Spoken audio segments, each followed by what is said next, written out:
in ze vain ze beule tun tuma hianin thil chehni seidu ka naya pakhat na chu tu te mai po hianin abikin thalai te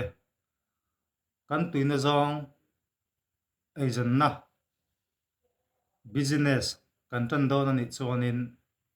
mithiam te na small is beauty thil te hi amoi ni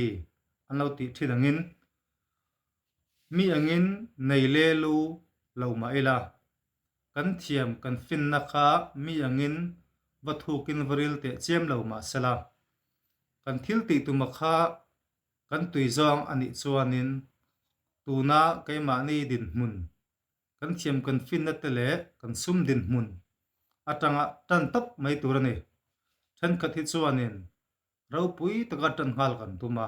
kan thiam kan fin na le kan sum dinhmunin atlin si lawa kan nga ka hun kha kan nga ka kan tlai pha thil ni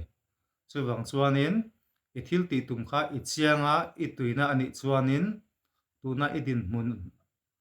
level atang khanin tan tap mai ro ti kha ka cha du chawni panina chuanin chutianga aizen na kan tan don reng rengin min dal thei tu tur athu pui fal bik hi om ta ne business management a chuanin amai ro chu tiang nilwa thil pa ngai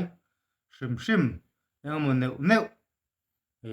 harsna min thlen thei tu chu omreng dona chuwang chuan kan thil ti tuma khanin engkim kan ngai tuanga za som sari panga kan chiang ani chuanin tan ngal pop mai tur ani adang kha chu kan tananga kan ti phain kan tho phain kan ziranga kan thiam bel zel tur ani engkim mai za a chian hun nga kher kha thil thaber ani lawa khatya kan ha chung khanin kan thil ti tum te kha mi nan lo tu dei theini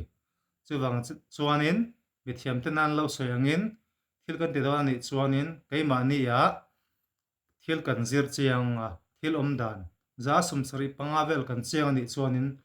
bultan hal tak mai tur ani ti kha karan sai du bak ani ya kalome